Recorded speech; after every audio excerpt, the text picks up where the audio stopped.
One of the most feared hitter in baseball history, a man who shattered every record, wore pinstripes. Not a fantasy, folks.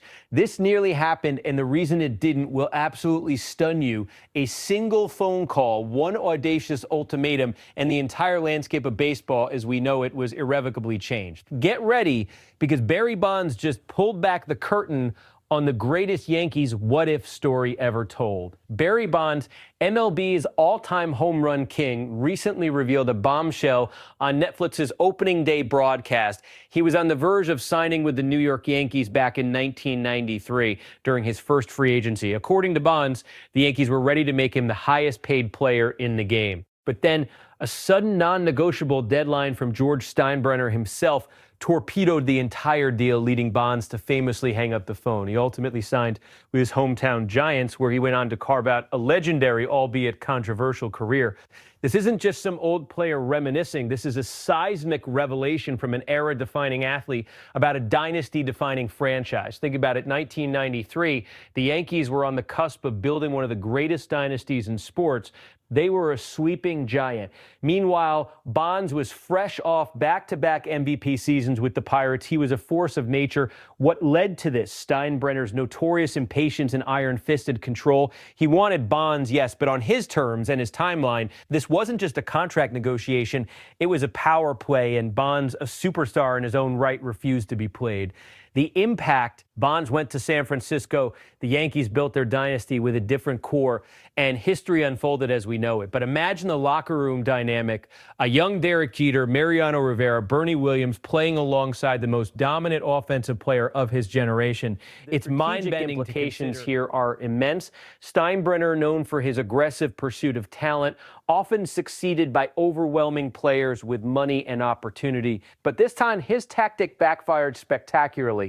His 2 p.m. deadline wasn't just about closing a deal quickly.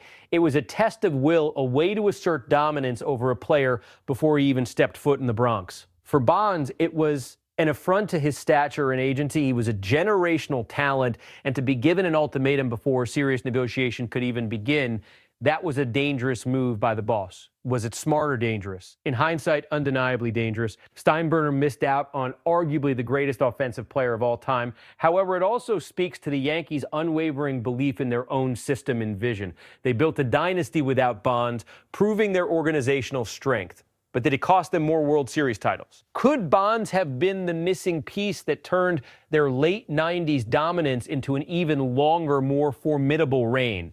It's a strategic chess match where one king refused to be moved. The internet is already ablaze with this. Yankee fans are collectively losing their minds, picturing Bonds in Monument Park, debating what might have been. Giants fans are breathing a collective sigh of relief, celebrating the path that led him to their city.